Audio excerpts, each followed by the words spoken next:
Oh, dealing with a little last minute. That was a clutch. That was a clutch limp catch. mic over here. Watch out, guys. Garrett's mic's dangling a little bit tonight. Oh. Welcome to Homebrew Guys. Welcome to Homebrew Guys, the channel all about homebrew D&D creation.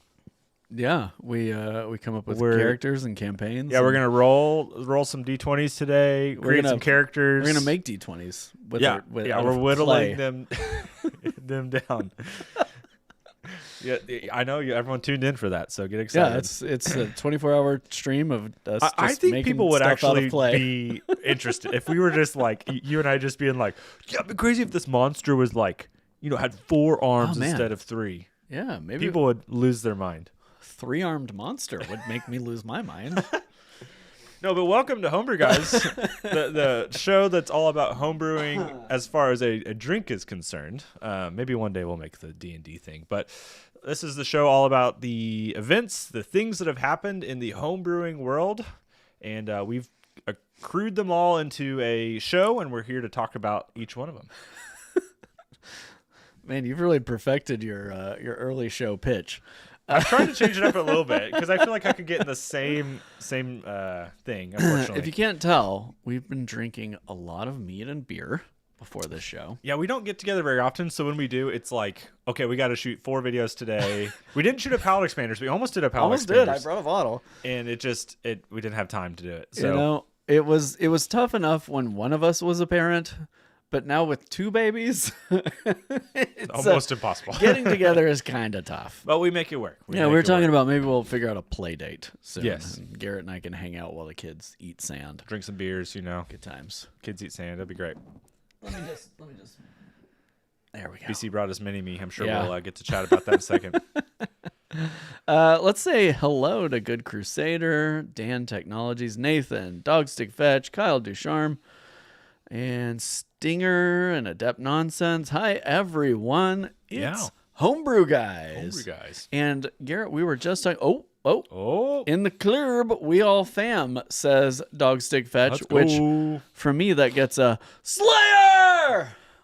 I think I just woke up the baby, so she might have just got down. We'll see. Tell Lucy I'm sorry. We've got they added. Which I probably should close that door. You should close that door. They've added goals to YouTube live streams now. So I added a goal of 10 super chats, and we'll see if we hit it tonight. You've got 45 minutes to send 10 super chats, so we'll see if that happens. And then I think the goal I set was shots. So Garrett and I will take a shot of something. So before, just like the old days. Yeah, boots, e-doots. Before we get started, I felt like maybe you should jump in with the Mead Stampede pitch. We are just a week away from opening Mead Stampede 2025 registration, sir. It's true. Opening ceremonies start. We've got Jake on April 1st. He's going to be in a leotard. Yes, doing his opening ceremony routine. It's an interpretive dance with fire. No, we really our registration opens on April 1st. It's not a joke. That's the real thing. And that's your opportunity to start entering your meads for Mead Stampede, which will happen in July. Now, there's a ton of dates, and as far as shipping, where to ship, all those things, registration opening and closing, I don't want to give those dates here because they'll just kind of get lost in the feed. Go check out meadstampede.org, but the important one to note is that on April 1st is when we're opening registration. So if you will go ahead and register your stuff, even if it's what we call a dummy entry, if you're like, I don't know exactly what I'm going to send, go ahead, register, pick a category, register your stuff, pay for it so that you can for sure have that spot held. If you don't pay for it, for sure, and we hit the point where we're like, we can't do more mead than this, we'll just cut it off. And if your stuff's not paid for, then you're out. That's just kind of how it goes. Yep. So tough luck. But we've got our goal this year is we want to grow again. Last year we almost peaked over 200. We had 270 something, 300.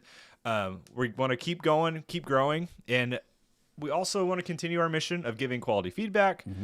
And helping you be a better brewer. At the end of the day, the medal is fun, which we'll talk about that in a second. The medals we're going to give out, but more importantly, the growth that you have through our competition is what we hope to give you good feedback, help you just make better mead over time. Yeah. You might send us a perfect mead. Who knows? Maybe we'll have some 50s this year. I don't think we've had a. Did we have 50 last year? I think we had a close. I have never come close to a 50. Yeah, I haven't either. But so if you'd like to check that out, we do have some new things. We've got lots of awards. One thing we are changing this year is we're adding actual medals. We were doing ribbons before, which are great. This year we're stepping it up, and you're going to get these very cool medals. I'll throw a fancy. Maybe if I remember to do that this weekend, I'll throw a Discord picture up. Yeah, and there's a mock-up on the awards page on meadstampede.org. So you can go there and see what they look like there. So we're getting those made, and I'll have some pictures of them in person too, and we'll update that as we go along. But very cool awards. We've got the BrewTubers Choice Awards, which is also really cool belt buckles that are custom. Yeah. Very custom. We've got the Best of Show, of course, and we've got the Rookie of the Year. The Best of Show and Rookie of the Year actually come with honey buckets. Gallon of honey each. And the Best of Show came with ice spindle. What was it called? Yeah, ice spindle digital hydrometer also, as well as something else. Oh, the glass, the Glencairn glass. Yeah, of course. Obviously, the thing, the shelf candy. Main thing. Yeah. So if you want to, those are all great accolades, but again, our hope is that you'll enter because we all want to grow. We want to get to awards too, but also at the end of the day. And we want to taste the stuff that you're making. 100%. It connects us to you, and that's fun. So go check it out. April 1st is when we open, and we will have to at some point put a cutoff. We don't have a number exactly when we're done taking entries, but there will be a moment that we go, oh crap, we don't have capacity. We don't have capacity to take, however many meads. And so we don't have that number to declare. So go ahead and get them in early, and that'll help you secure your spot. Yeah. Mead Stampede. Go to our website, meadstampede.org for all the details. I'm just going to throw this out there. If you would like to sponsor, there's a sponsorship page on there. Hit us up. We have spots open still at $250, $500, and $1,000 levels. Every investment that you make goes directly into the competition. This competition is not cheap to put on. We spend thousands every year to make this competition happen. And so sponsors are really the lifeblood of that. Every year, we do somewhere around $2,500 of support through the entry fees. So that's the fee that you pay to enter, which is super helpful. But the extra money we get from sponsorships is the thing that allows us to actually do this competition. We comp some of the travel for our committee members. We are paying for spaces. We are paying for food for all of our committee and judges. It adds up. It adds up. Yeah, you think like, oh, that's got to be like, a couple $100. It's rough. No, we spend thousands. Yeah, we try to pour it back into the competition. We're not pocketing any of this money, and any money that is left over goes into next year's comp to make it better, and as we grow. So yeah, last year it was like a week after the competition ended. I was down at the venue writing $1,000 check for this year's venue rental. So it just all goes right back in. On that note, this is for the future. Mead Stampede has a awards date in person in Oklahoma City. If you're thinking about your summer plans, go ahead and chalk it or put it in your whatever calendar to, I don't remember the date exactly, but 10th, I think, of July. So 10th or 11th, one of those days. In OKC, go ahead and block that out. If you would like to come hang out with us, and there's hotel rooms on Mead Stampede, or recommendations at least. Yep. If you let us know, we can loop you into all the fun shenanigans, which there are a lot of shenanigans. Lots of shenanigans. Yep. Obviously, we can't have you around for judging and things, but we will loop you into when we go to bars and we hang out and last year we did a bar crawl. That was a lot of fun. So it's good times. Just let us know if you're wanting to come, and we'll figure out how to get you involved and see Oklahoma City for everything it is. That's just, it is the destination spot. Oklahoma City is the summer destination spot, I feel like. Get out of there, Malibu. Nobody cares about you. Hey, we have drinks in coconuts also, all right? It's true. It's not about the location. It's about the drink.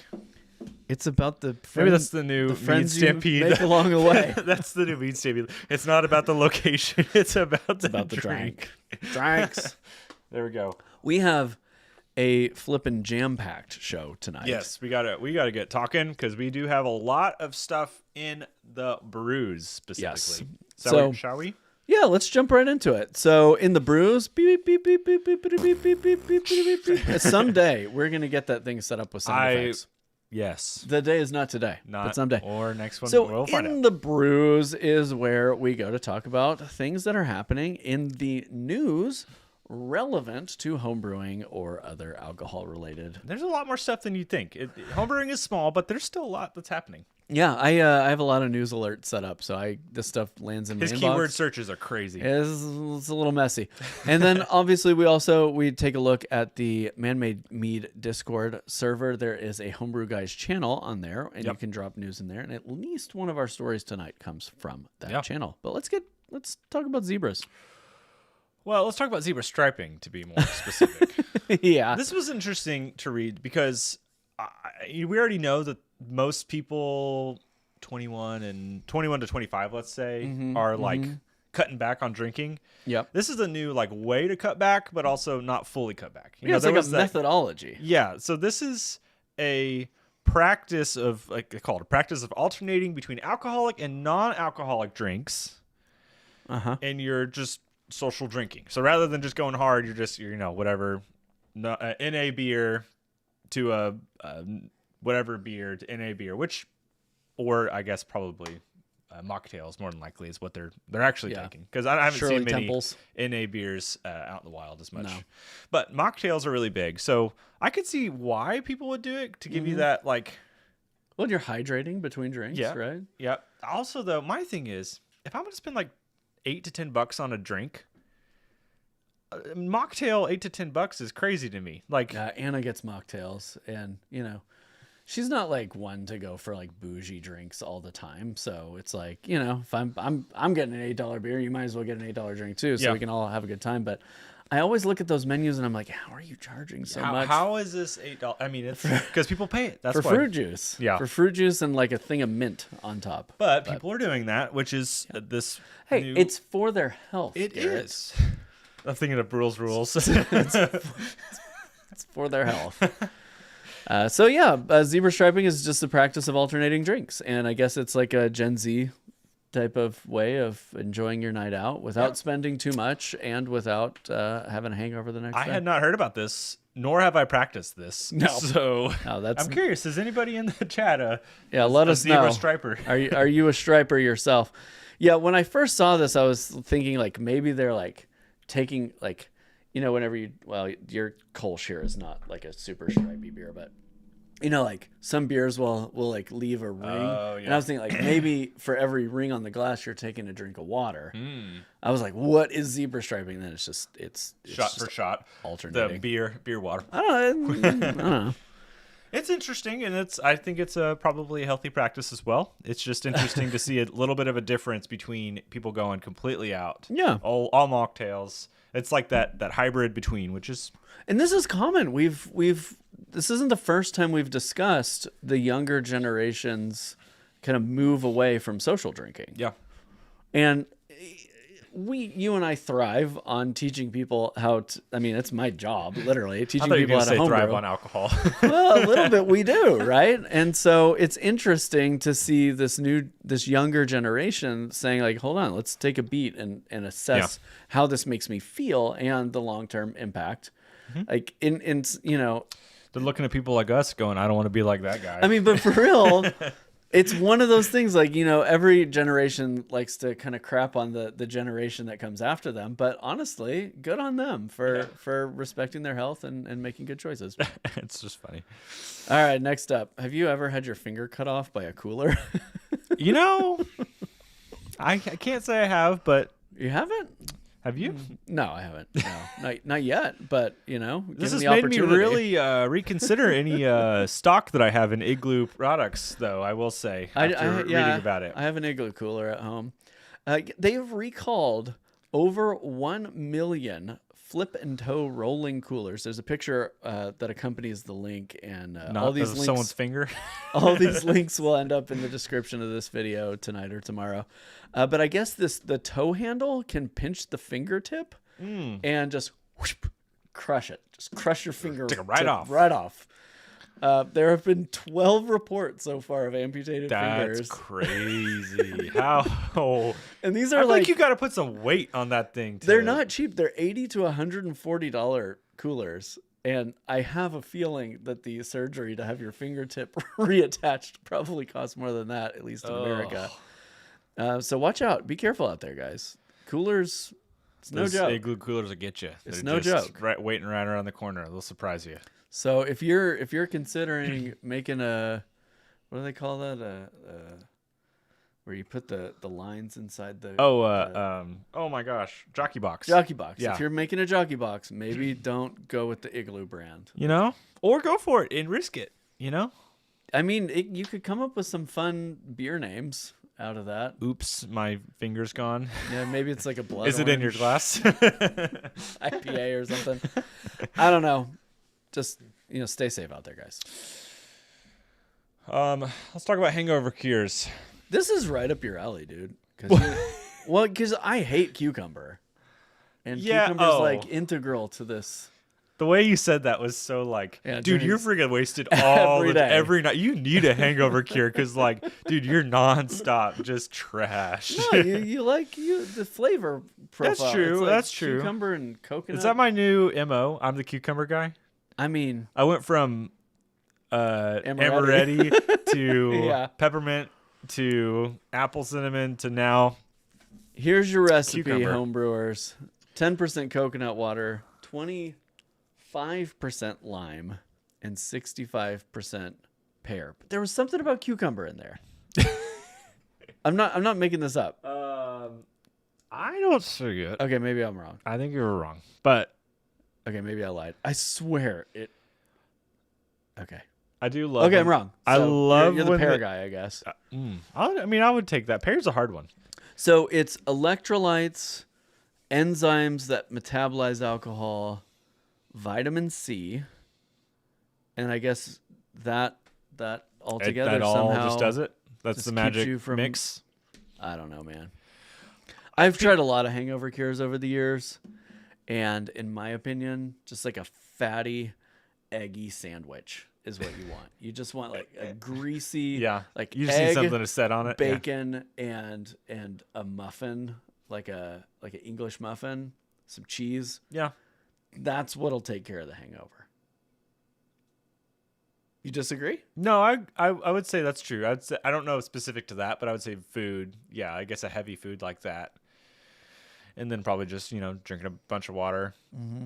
Mm-hmm. Also, I'm not afraid of ibuprofen or something like that in that circumstance. You got to be careful, though. Yeah. You stack ibuprofen on a alcohol-soaked liver. It's true. True. Could be problems. Well, if you want to try this remedy, feel free to try it and let us know. Let us know how it turns out. Maybe you try it tomorrow morning if you've drinking along with us and you need to recover from your choices tonight. All right, you ready to dance around the awkwardness of a political story here? Let's do it. You made me tackle tariffs last time, so yeah. I'm gonna dump it on you now. Well, we got another tariff that's gonna hit, and no surprise, there are more things getting affected, and or we're seeing the byproduct of that as eggs and all the other stuff too. Not necessarily eggs, but different products are suddenly rising, and we're all looking at it going, okay. Anything made of glass, anything that is regional, like champagne or Canadian whiskey, things like that. This one's affecting maple syrup, which is not something I am a big partaker of, I'll be honest. However, me either. Really. However, it's still relevant to certain people. Mm-hmm. And it's that season. Yeah, they're tapping trees right now, so tapping trees. It's relevant. So this one's on maple syrup. So if you're a maple syrup lover, if you're making Acer Glens left and right, maybe go get your stuff while you can, if it's not already gone up in price. Mm-hmm. Of course, our Canadian friends up above as the King America's Overlords. Hat. Yes, the overlords of the maple syrup. They're making sure we know they're the overlords of maple syrup. They're holding us to it. Yeah. So, I mean, this talks about what maple syrup goes into, but it's all, obviously there's a slew of things that are, it's not just pancakes and not, buying your normal maple syrup. There's a lot of stuff that is maple infused, and this says maple cream, which I've never had. Candies that use it. Mm-hmm. Lots of things will change. What's a maple candy? What do you think of maple candy? Like just a common candy that has maple in it? Uses maple syrup. I'm curious now. Brian's hard maple candies. Oh, that tracks. Oh yeah, vegan stuff. That makes sense that they would use like maple sugar. Oh. Yeah, maple sugar is like a big Native American thing. Like it was our candies. Sugar source. Yeah, I'm not seeing that many that are like distinctly. Was that a maple Santa Claus? You want me to get it for you? Yeah, maybe shoot one of those. Send it. 10% off, man, if you sign up for their email list. Oh. They got a lot of options here. Yeah. So anyway, if you're buying Canadian maple syrup, buy it now, or take a look at Vermont. Vermont has wonderful maple syrup. Yeah, I mean, it's real. People don't like to talk politics. There was a big blow up on my Discord server about a week ago about people talking politics because it's a homebrew server. We don't need to be talking politics. But this stuff, I mean, realistically, it affects us. It's directly affecting. It makes... You can talk about politics without making it awkward partisan. For people. Yeah. I mean, the reality is tariffs make things more expensive because the people importing them pass the tariff on to the consumer. Yeah. And so... just like I said, Canadian whiskey, Canadian maple, all that's going to be more expensive. Glassware largely is made in China. Yeah. And so that's going to be more expensive. And so it is a thing that directly affects us. And so like aluminum cans too, right? Something about that. Yeah. Aluminum is, there was a story I read the other day. It was from a brewery about how they were reevaluating because aluminum cans are going to double in price almost. And so that adds an extra, you're paying 20 cents for a can, 40 cents for a can, starts to add up. Can you imagine if you walked in and it's like you buy a 6-pack and it's $25 instead of like, 12. Which is already, to me, sometimes when I buy a 6-pack and it's like $13, $14, I'm like, yeah. I can't imagine. I mean, and that's the other thing is capitalism is a little out of control right now, and everything's kind of getting more expensive just because it can get more expensive. Yep. And so that's one of the benefits of being a home brewer is we're a little bit more in control of at least one of the supply chains of things coming through our house. You want to talk about AI? Yeah, let's do it, man. Another thing that's just constantly surrounding us. It does feel like you cannot escape news about artificial intelligence. And honestly, it's gonna be I question how much of this is actual AI and how much of it is people using AI as a buzzword to sell their product or their crypto coin. Yeah, I can see that. Well, in this circumstance, AI has made its way into vineyards. They got them little robots climbing around in there, and a bunch of Arnold Schwarzeneggers walking around out in the fields. Terminator left, right. So apparently, it is enhancing the efficiency and sustainability in vineyards, and they're using AI-backed tractors, irrigation systems, soil analysis. They're analyzing vine conditions, optimizing water usage, reducing waste. Basically, AI is making your wine these days, and so you should just thank your generous AI overlord for making delicious wine for you. Basically, it's the way this article describes it. It's basically infiltrating wine production in the same way that it's infiltrating every other sector. I mean, it's just aggregating data for you to understand what you're doing. I feel like is what most AI and then is. Telling it to you. Yeah, it's just taking the wisdom of everybody else and saying, here's what everybody else has said. Right. Go, it's like having a friend for people who don't have friends. Yeah. So recently I bought this smart ring. Okay. And so the Aura or whatever it is? Yeah, it's the Aura ring. And it tracks like your stuff. It tells you about your sleep and all that, right? But they now have an opt-in service that is an AI advisor. And you can set the tone. Oh, like how it talks to you? Yeah, like whether it's like real direct or like it really coddles your feelings, right? And you can set how often it checks in with you. And essentially, it's just ChatGPT. Yeah. That's like does it pop up on your phone? Yeah, you get like a push notification. And it's basically like distilling all the information, saying like, seems like you had a little trouble sleeping last night. Let's talk about that. But like, I could have that same conversation with ChatGPT and be like, hey, I woke up 3 times. No. Over time, I will learn stuff about my body from the data, but I'm not going to really learn it from the AI advisor. Yeah. Right. And like, there are other smart rings that are launching out there. They're on like Indiegogo and Kickstarter, and they're all talking about how their AI is built into the. It's gonna make your life better. Yeah. And it's just a way that your technology talks to you in a more conversational way. Do you have to input data into something like that as well, though, or is it just tracking your like heart and your breathing? The ring. I mean, it's like an Apple Watch or anything else. It's beaming light into your body and tracking those data points. And if you were like eating, it's not ever going to tell you like, hey, it seems like you're not eating the proper things, because you'd have to input the data to say, here's what I am. There's a feature where you can take a picture of your food, and then the AI advisor will tell you if that was the right diet for the day or whatever. Yeah. Hey, I don't know if that hamburger and 10,000 fries are you meeting your fitness goals with great job today? eating that. Now let's talk about what you're gonna do. Yeah. So I don't know. There's a comment here. Where was it? I just saw it from No Upper Lobe Man. Oh gosh, I hope you're okay. It says AI is a bubble Igloo, that will burst. Cooler, cut off my finger, man.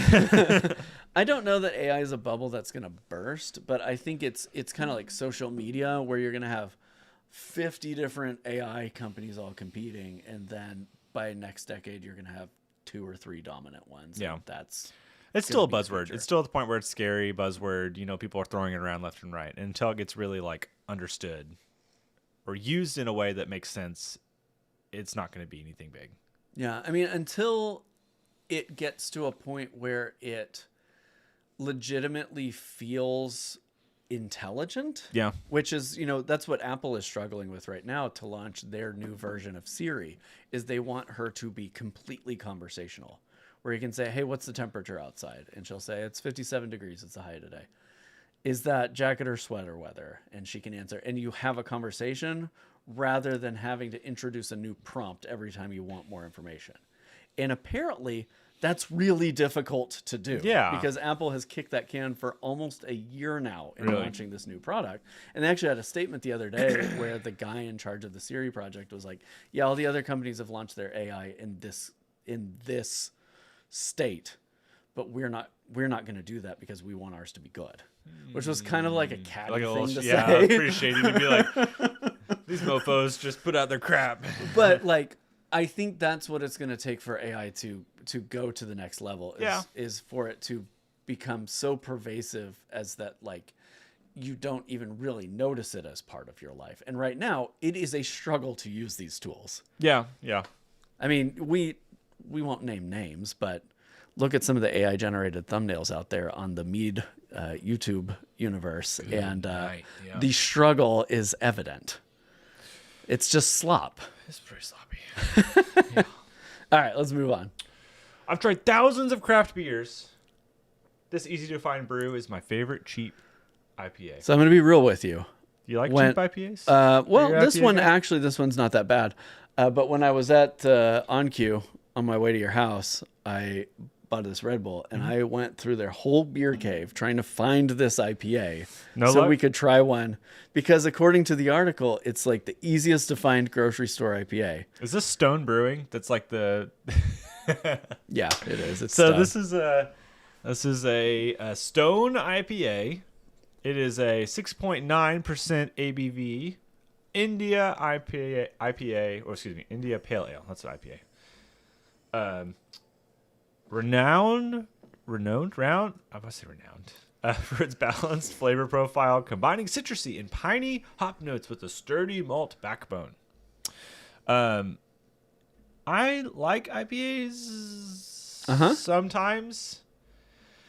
Not as much recently. I don't know. I'm finding that I've never tried this one, so maybe I'm just not trying the right one. But I don't love the piney hops. I don't like it. There's something about it where I can do more that juicy New England IPA where it's like, got that fruity kind of vibe. Yeah. But the bitter, chewed on some pine needles. Interesting. That's my jam. Yeah. I want like a resinous, sappy. I mean, it's all personal preference for sure. Yeah. So if you're looking for the perfect IPA, this beer reviewer says Stone. But also, I almost bought a Coupe F5. They had a tall boy. That's one of the first ones that I actually did like, which is surprising because it is so stinking. It's dank, man. Yeah. And I love it. I love an F5. And I don't know how pervasive Coupe is outside the state of Oklahoma, but if you have the opportunity to drink Coupe's F5 IPA, it is very pinnacle. Good. It is the perfect pizza beer. And it's also like super high. It's like 8 or 9% ABV. Yeah. It's not for the weak. Face.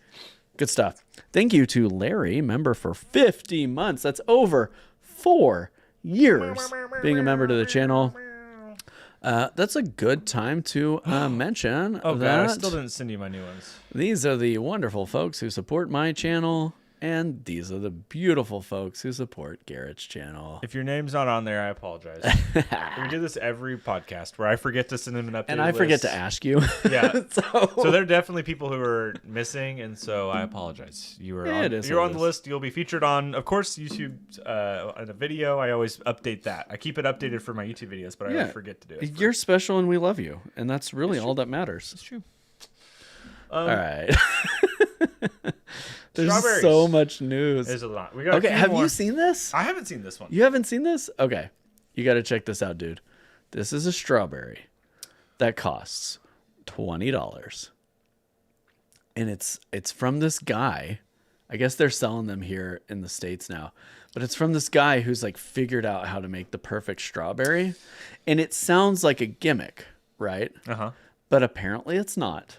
Because when you watch like food reviewers go and they're like, this is dumb, I'm going to buy this expensive strawberry. Then they eat it and their entire demeanor changes. I feel like that would ruin regular strawberries for you. At some point, like when you have the pinnacle best thing ever. Yeah, and then you go back to the regular, you're like, well, I mean, I can never eat like normal strawberries anymore. And be like content. Yeah, no. What I thought about was last Mead Stampede when our friend Renee won Best of Show with her strawberry session mead. Like now I want to try it with these $20 a piece strawberries, which would end up costing like $6,000 to make it. 5-gallon batch, man. But just write it off. Yeah, if we meet our goal of super chats tonight, I'll buy 3 whole strawberries. Yeah, yeah. So this guy, do they have a name? Are they like Gooba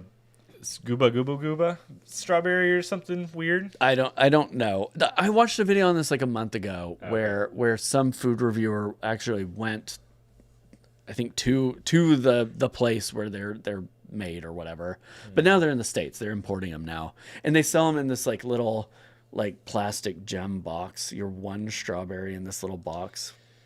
Sounds like you're selling a lot of an experience. But these people, their face is like they have had a spiritual awakening. I would love to compare that to like a good ripe strawberry, because like a solid ripe strawberry can be like really good. Like how much is that actually? Also, this picture is crazy. That might be AI slop. I don't know. I can't tell. I don't know. But apparently, if you're in LA, so anyone out there who's in LA or near LA and you can get to Erewhon, the luxury grocery store, buy one of these strawberries, let us know. Heck, I'll send you $20. If you send me a video back. I'll send you 100. If you send me a video back of your reaction to eating this strawberry. Oh, that's funny. Crazy, man. I don't know. Okay, next up. Oh, shout out to Abe Diaz with a $4.99 $4.99 super chat. Said, "Let's do the strawberry one." Amazing. All right, my friend. I've seen a modern version of our next. Yeah, that Instagram ad that you see like every third swipe. Yeah. It's kind of cool, though. It's not like in my ad blocker. So this next article, news story, is about a 1,600-year-old, basically straw filter used for drinking and filtering things out of your water, which again, the modern component of that, they make things now where you put in the top of the bag and then it like slowly seeps its way down. And then they also had, I remember seeing an actual straw that was like, you suck it up through. The promos were like guys going to, some Amazon rainforest and finding the murkiest water. It's super good. Yeah, it was delicious. This is better than a strawberry. Yeah. Yeah. So this is an old version of that, which, Hey, Sergio is in downtown LA right now. Go to Erewhon. There you go. Buy the strawberry. Discord message me a video of you eating it, and I will PayPal you $20. Sergio, do it. There you go. It's a pretty good deal. So, anyways, if they thought that their idea was original, their filtering straw, they were just copying some 1,600-year-old technology, man. Yeah, man. It's literally just a straw with holes. It says it's shaped like an ice cream cone, perforated with holes. And then it says the device likely attached to a plant-based straw to filter out impurities. I don't know necessarily how they what they put in there, but okay, so they took like a reed, and they put that on the filter, and then they drank through the reed, and the filter kept the nasties out. The nasties. I'm just trying to get those nasties. I'm just trying to get an understanding of yeah. Well, that's really it's something. Fascinating. I mean, people were innovative back then. They were. We think that we're pinnacle of innovation now with our technology and our iPhones, our AI, and our smart next rings. Month it comes out where it's like AI discovered in 1,600-year-old tablets. We've actually reinterpreted the hieroglyphics, and it's all ChatGPT slop. They took over, and then we took the world back. Yeah, right. Last up. I'll let you take this bad boy. So, Garrett, have you ever experienced a bottle bomb? I have never had one physically explode on me, but I have opened something that overly fermented for sure, and then it did the whole whoosh. Yeah, but you've never had the glass actually. No, give. never done that. Well, for any of you out there in the land of Oz, Australia, that is. There is a hard solo alcoholic lemon is the name of the drink, but apparently they sent out 10 packs that were commercial bottle bombs, and they're pulling them from shelves. They're asking people to dispose of them. Please do not open these. And interestingly, this was manufactured by Asahi, the Japanese beer maker. So they have experience in this realm, but apparently this wasn't. I mean, I don't know what they did. Presumably they added some fermentable sugar to the bottle and then just didn't think about it. You gotta pasteurize that stuff. So no injuries have been reported, but if you are living in Australia and you've got bottles of hard solo alcoholic lemon, you might want to Google this up and see if you need to get those out of your house and into a safe container so you don't end up with glass in your body. That's crazy. Yeah, it's pretty nuts, dude. Kind of scary. We should talk about this thing in front of us. Oh yeah? You wanna jump over to that? Yeah, well, I mean, we just got through all of our brewing in the brews, I figure, and jump on down to the next. I feel like people are wondering what's going on with this miniature version of BC. We can talk about it. About us currently. We can talk about it. Let me just... People don't realize how much space is between us and the front of that. It's true. This is made for standing, not for sitting. So this is... last month we talked about you have a Discord brewing competition going on your Discord. Do we need to get a close-up of this? Oh, yeah, maybe. Here, let me just... About as close as I can get. I can get him closer. Yeah. Bring it on in. Yeah, make sure you use that autofocus. Oh, yeah. Come on. So I happened into a box of about, I don't know, 20. Oh my god, that's a jump scare. Yeah, a little bit. Watch that. Look at Oh yeah, I'm watching it on my phone down here. Yeah. It goes from fuzzy to in your face. So I ended up with a box of about 24 packages of yeast. And I decided I would do a competition on my Discord server for anyone who wanted to be a participant. You sign up and I would send you some ingredients and one of these packets of yeast. Okay. So everybody got, for the most part, everybody got something different. And there's ingredients like sea salt, black pepper, dried orange peel, Okay. Yeah. pea blossoms, Belgian candy sugar, stuff like that. Yeah. All kinds of. So some people got 1 or 2. Some people got 3. One person got every single weird ingredient. I feel kind of bad for that guy. And so there's 19 or 20 different people that are all making session meads, and they're supposed to ship them to me on May 1st. And then my friend Charlie and I are going to taste through them all, and whoever wins will get this little bobblehead of me. And it's just based solely on whoever makes the tastiest thing from these ingredients. And so on my Discord server, there's actually a channel dedicated to this, and then everyone has made threads. Okay. So you can go through and like read everyone's experimentation and progress and brainstorming. It's kind of fun to see the thought process. And I think the cool thing about it is it's challenging people to brew with ingredients they would have never pulled off the shelf and brewed with. Like poor Larry got salt and pepper. So like imagine trying to make a salt and pepper mead. Some sort of goes. He was, I think he was working with like yogurt culture or something to try and do something in that realm. And so it's like a fun, like expand your horizons, try something new. Maybe you'll win a cool prize. Maybe this won't be the only prize. I haven't told anyone yet.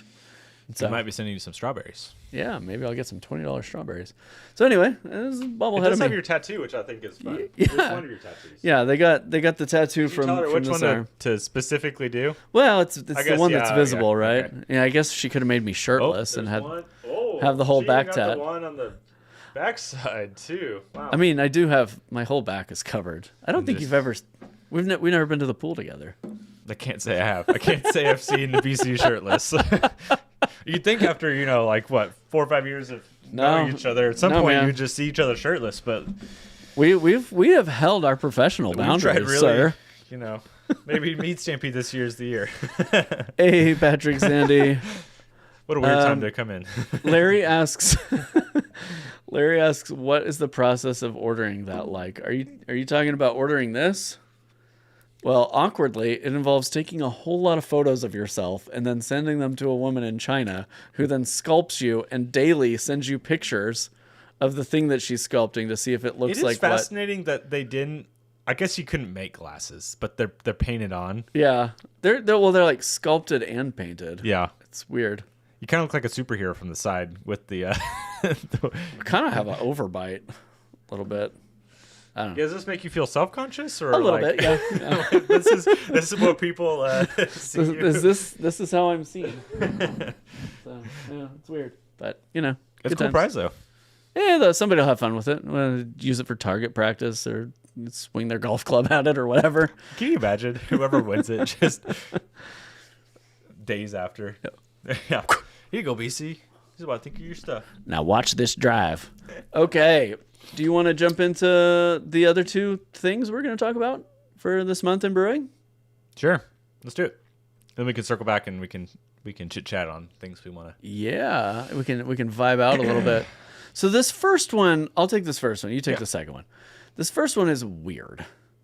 I was not going to do it. So, and I had never really thought about it from this perspective, but so this is YouTuber. I get the weirdest stuff in my YouTube recommendations, and sometimes I feel like it's prompted though by whatever you watch. Oh no, I'm sure it is, and it doesn't help that I have Anna and my kid both sharing my YouTube. Messed up. So my algorithm, that sometimes it is just a week straight of everything in my recommendations is Magic School Bus, like hey, it pirated. That could be worse things. That's not a bad pirated episodes of Magic School Bus. It's like 4 hours of Magic School Bus. It's weird. So this popped up and I watched it and was like, oh, that is weird. And the prompt was, why can't ChatGPT draw a full glass of wine? The answer ends up being, spoiler alert, that ChatGPT looks at current photos of wine and doesn't understand to do more. Yeah, it's trained on pictures of wine, and nobody is pouring a full glass of wine, right? So it has never seen Until a picture. Now, someone's going to go do that, put it on Google. But I'm not going to spoil the whole video for you, but he does another experiment where he asks it to create an image of 2 people whose eyeballs are touching. Oh, like gross. Face to face. And it just cannot get the eyeballs close enough to actually touch. Over and over and over again, the eyeballs just get closer and closer. It is so is uncomfortable, unnerving to watch. That's like a horror movie, moment there. But so watching this, I tried it, right? Yeah. I went to ChatGPT and I was like, make me a picture of a full glass of wine. I argued with ChatGPT for like an hour, and I could do it. I could get it like this close to the top, but never could I get it to overflow the glass. And it would tell me, it would be like, here it is. There's absolutely no space left in the glass. It's literally bursting, overflowing. You can see the meniscus rising over the glass with surface tension. But then it would be like, there'd be like a third of a glass of wine. It just could not comprehend it. And it's so bizarre. So I thought it was worth mentioning here. AI has its limitations, apparently. Yeah, well, I hear it's a bubble. It's go burst for sure. It probably will. Where we joke, but it probably will. We'll be back to having to think for ourselves soon. We've, by the way, we sourced these. This is a little different from what we did before. We were talking about In the Brews, which originally was news from around the brewing world. And we find a lot of these online, to be fair. I mean, most of this data that you receive and information you receive is found online. This is this month in brewing, where we often find things from posts on Reddit, Facebook, Instagram, TikTok, all of the things essentially that are social media, and we talk about them. And so this next one is about flavoring beer, not like pre-fermentation. No, this is in front of your face. At the table, the table, you're sitting down, and somebody brings over. I think BC's probably playing a video. Yeah, he's like mixing in. It looks like a Bud Light or Budweiser or something. First of all, but he's mixing a beer with like bananas. They treat this with such seriousness too. Like this is a thing people would do. Yeah, like you just pour a bunch of stuff into a cup, essentially, then pour your beer in there, and then you let it sit for a little bit, and then be like, that cabbage really complemented my beer, which maybe it is good. You know what I love is a nice flat beer with chunks that's of a Budweiser, bro. They're doing this with a Budweiser. I usually really appreciate Cooks Illustrated's content. This is just rage bait though. Like it has 100%. To be. Yeah. No one is doing this. No one is mashing up bananas into a Bud Light. I mean, some of that was like there's frothy. floaters. It's That's so gnarly. Of course, if you would like to try this on your own, feel free to let us know your experience. Chime in on the next podcast. I guess specifically with Budweiser, so we can all play this evenly. Maybe that's why Budweiser, they're having to make it taste better, so they're mixing anything. Yeah, maybe that's what it is. I don't know. Anna sent me that one, and she's like, "You should talk about this on the show." And I watched it, and I was like, "It's good rage bait." Yeah. Oh, and rage bait's a hot thing now. It's something. Everyone's doing it. Negative feedback is still, or negative press is still press. Yep. So, it's Cooks Illustrated swing and a miss on that one, but can't have all winners. No, not every recipe can be perfect. What's going on in your world, Garrett? We got a few minutes left in this show. What's interesting is I haven't taken a hiatus from shooting videos, but I've been like stuff we did tonight was the first thing I've done in probably a month and a half. That's a long time for you. You're usually churning content out. Which I still have a ton of stuff. But the weird thing is I still have 24 videos sitting in the bank ready to post from stuff I've done. And I've got, 5 or 7 in the works, but they're just different. And so I've been being more picky with how I do my content, which is kind of fun. Sure. So yeah, tonight was the first time I'd shot anything in a hot minute. At least talking to the camera. I've done some B-roll where you're just whatever. So it's kind of fun to get back into that. Yeah. But also it's made me I want to change my content to be more tests and things because I think that's more fun and more valuable. I know that feeling. Yeah. All my recipe stuff I post is it's fine, but meh. Yeah. Yeah. So I've been just doing that. I've been brewing a lot of beer. That's been my new. That's what you were saying before the show. That beer's your thing now. It's not. It's different. I think there's something. Man-made beer. When you've spent 7 years. Bro brewed beer. Bro brewed beer. That's your next channel, dude. I mean, it'd be funny to start a beer channel because there's already so many of them. Yeah. Yeah. I mean, you could flex some of your existing network. It's true.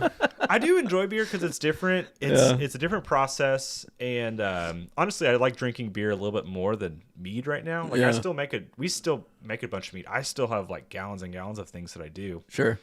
But a lot of the stuff I do isn't for videos. and I'll drink it just for fun if I want to. But a lot of it goes to competitions, because I think that's been kind of a highlight of what I've been doing, spending a lot of times with competitions. So yeah, real quick, I'll give a plug for I think it's called Your Honey, Your Life. I just entered it, and I noticed that they barely have any entries. So if you're looking for like a inexpensive, it's open now, low investment, Mead Stampede, of course, will be there, but also Your Honey, Your Life is good. I was just surprised. I was like the 18th or 19th entry, and I think they've got 20 or something right now. So if you ever need to find competitions, an easy way to find them, I think on bjcp.org or whatever has a list of just competitions coming up. You can always find stuff, and there's lots of mixed competitions. If you're like, I can't do Your Honey, Your Life, Mead Stampede, Mazer Cup, all those things that are like the mead ones only, then go check that out. You can find a beer comp that has mead categories more than likely, and they do fine as well. Feedback's different. Expect different feedback, but you're gonna get at least some feedback. Yeah. So a lot of that, a lot of competitions, a lot of beer. That's pretty much it. Yeah.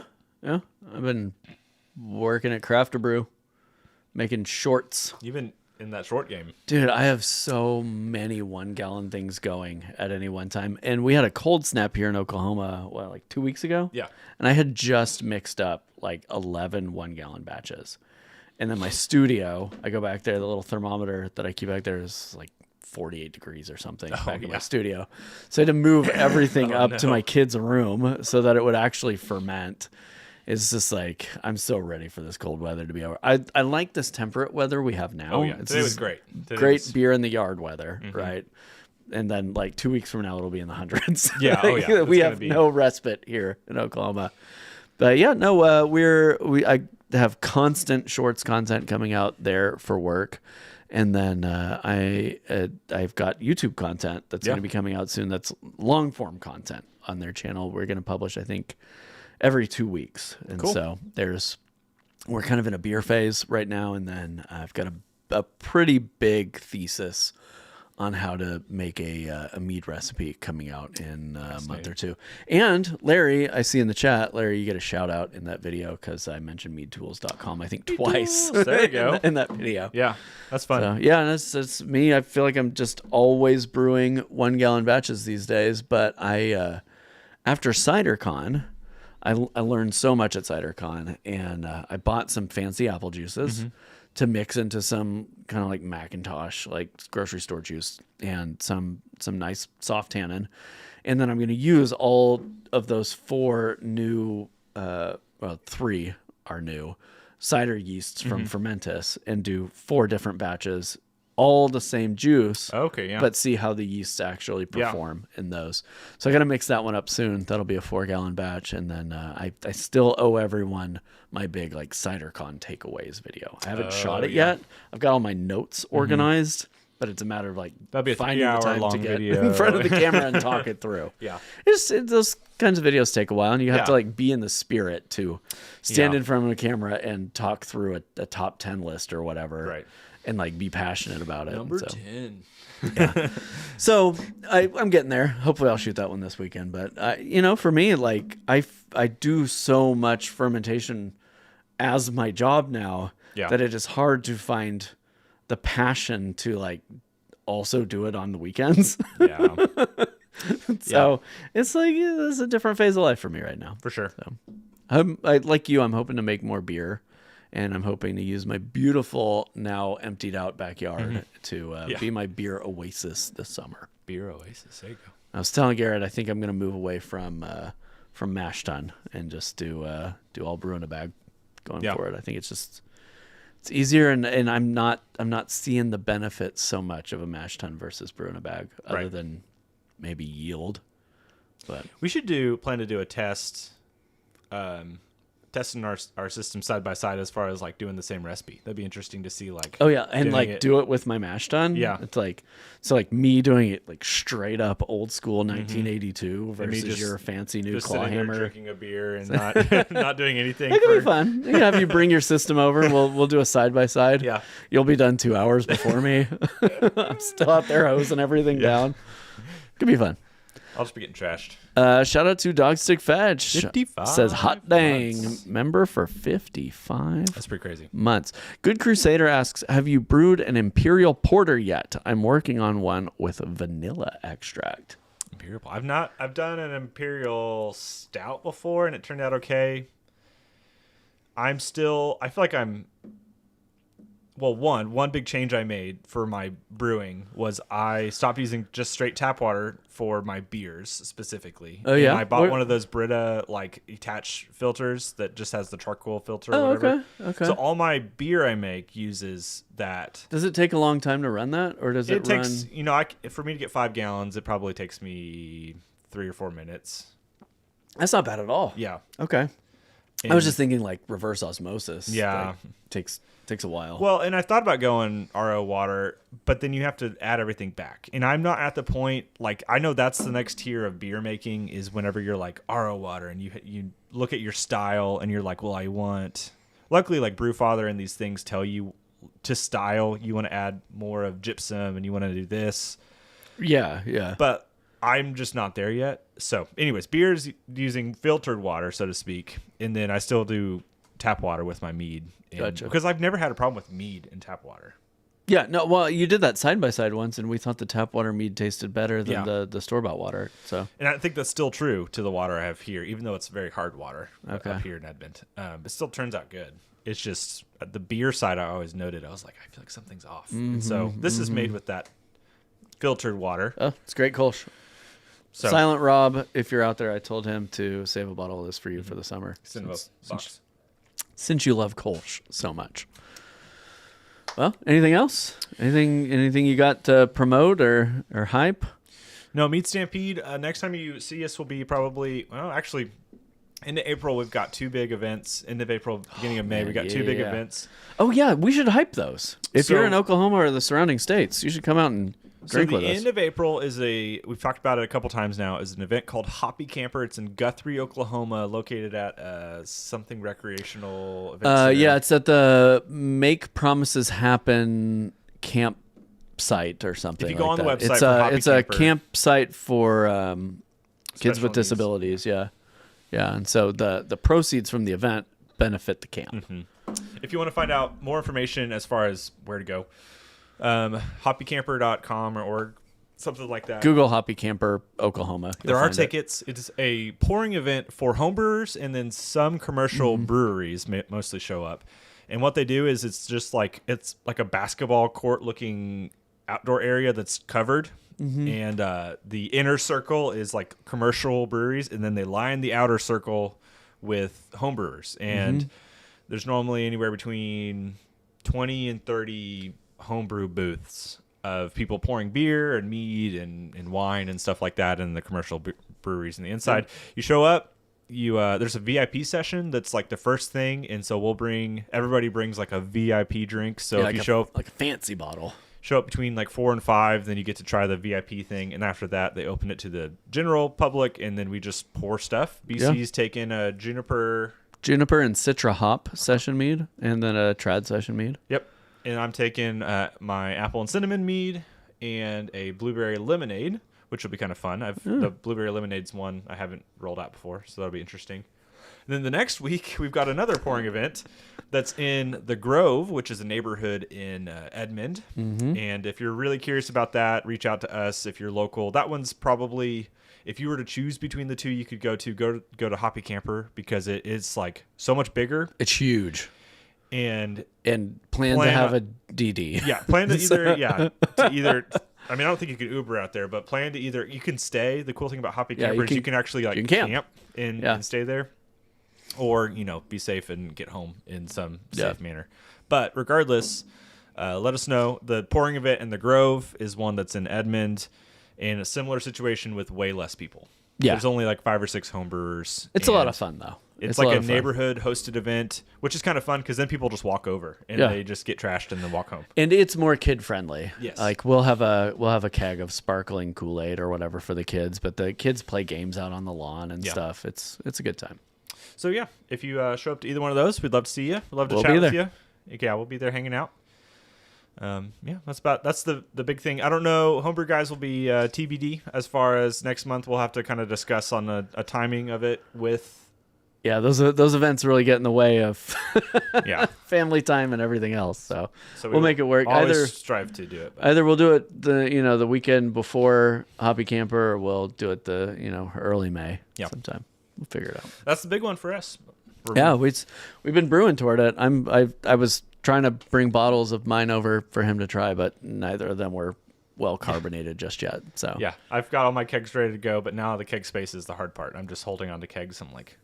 Yeah. I had to dump something to get this Kolsch. I had to bottle all my apple cinnamon that I had in my keg in order to fill up to keg this Kolsch. So I need the event to happen so that I can get my keg space back because I'm losing. Yeah, once these two events are done, I'm gonna take my Keezer out into the driveway and thaw it and power wash it. It's so nasty inside there after 5 years of being in my garage. Yeah, I'm gonna throw out all the lines, replace all the lines with new lines, but I'm waiting for this event to be over because I need it operational for right now. Excuse me. So anyways, if you would like to hang out with us, the Discords are a great way to continue to talk to us throughout the month if you want to do that, of course. And then, of course, YouTube is our main avenues, doing the most, and Craft a Brew. And My Stuff Man-Made Mead. If you want to support us those ways, we appreciate everybody who can support us, whether it be watching or liking a video, or if you're able to do more and subscribe to the Patreon or YouTube membership. Thank you for doing those things. Absolutely. It means a lot to us. It's huge help. This is not a lucrative hobby, and every single little thing helps us, so we appreciate it. If anyone's telling you they're making their living off a brew tube, they're not telling you the whole story. That's for sure. They're not telling you the whole story. It's expensive to do, and the ad revenue for brewing content, not what it is for gaming or being hot. Neither of which I do on YouTube. You got to show us those back tattoos, man. I think that's what you've been waiting on. Yeah. That's how I'm gonna make the extra Skrilla. Well, thank you all for joining us tonight. It's been a fun show. Yeah. We had so much to cover. If you've got ideas for stories to feature in the next episode, drop them in the Homebrew Guys channel on his Discord server. And anything we discussed tonight, links to that will show up in the video description for this on YouTube sometime within the next 48 hours. We'll get that updated. So that way you can click through and read the stories for yourself. And if you're not able to watch, there's always the audio version, which normally comes out a couple days after. So if you're just trying to choose which one you can do, you can listen to the audio version on all podcast platforms, of course. All right. Until next time. We'll see you. Happy brewing. Cheers. And cheers.